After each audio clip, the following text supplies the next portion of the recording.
আসসালামু আলাইকুম, সবাইকে স্বাগত নতুন আরও একটি ভিডিওতে। এই মুহূর্তে আছে আমরা সুন্দরবন শিপইয়ার্ডে। আপনারা দেখতে পাচ্ছেন আমার সামনে যে নৌযানটি, এটি হচ্ছে সুন্দরবন 11 লঞ্চ। এই নৌযানটি গত ঝড়ের কারণে নৌযানটি কিন্তু তার ডকইয়ার্ড থেকে বাঁধন ছিঁড়ে কিন্তু নৌযানটি চরে যে আটকে যায়। গত পরশু দিনকে নৌযানটি কিন্তু পানি বেশি থাকার কারণে নৌযানটিকে তার একটি ইঞ্জিনের সমস্যা আরেকটি ইঞ্জিনের মাধ্যমে চালিয়ে কিন্তু নৌযানটিতে কিন্তু নিয়ে আসা হয়েছে। সুন্দরবন 15 লঞ্চের মাধ্যমে কিন্তু নৌযানটিতে কিন্তু নিয়ে আসা হয়েছে।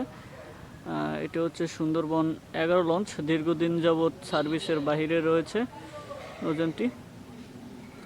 আশা করা যায় নৌযানটি কিন্তু কাজ কবে নাগাদ শুরু হয় সেটি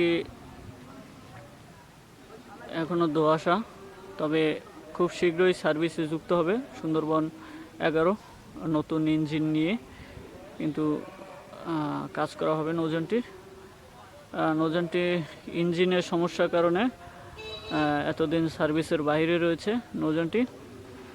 সুন্দরবন কোম্পানি কিন্তু সুন্দরবন 11 নৌযানটি কিন্তু সর্বপ্রথম সার্ভিসে আসে। তবে প্রথমে তার নাম ছিল কিন্তু সুন্দরবন 7 লঞ্চ। পরবর্তী সময়ে এটি কিন্তু রিবডি করা হয়, অর্থাৎ 2016 সালে কোরবানি ঈদের পরেই কিন্তু নৌযানটি বড় ধরনের সংস্কার কাজ করানোর জন্য কিন্তু ডকইয়ার্ডে উঠানো হয় এবং নৌযানটিকে 4তলা মাস্টারপিস স্থাপন করা হয়।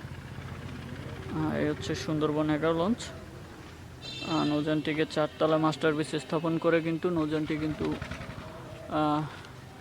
সার্ভিসে যুক্ত হয় 2017 সালে। এরপরে কিন্তু নৌযানটি কিন্তু দীর্ঘদিন চলাচল করার পরে অর্থাৎ 2023 সালে কোরবানির ঈদের দিনেই কিন্তু নৌযানটি ঈদের আগের দিন অর্থাৎ ঈদের আগের দিনই কিন্তু ইঞ্জিন সমস্যাজনিত কারণে কিন্তু নৌযানটি সার্ভিসের বাইরে চলে যায়। এরপর কিন্তু নৌযানটি কিন্তু ঢাকা নেওয়া হয় ইঞ্জিনের কাজ করানোর জন্য, কিন্তু সেটা আর সম্ভব হয়নি।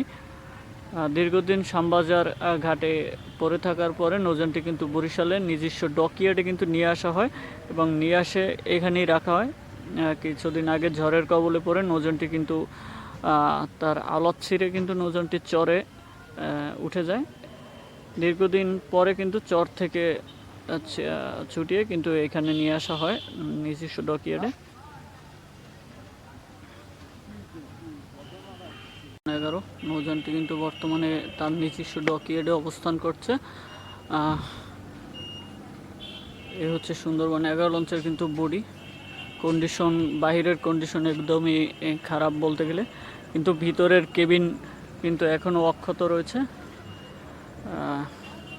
আশা করা যায় খুব শীঘ্রই নৌযানটিকে কিন্তু রিপেয়ার করে সার্ভিসে যুক্ত করানো হবে।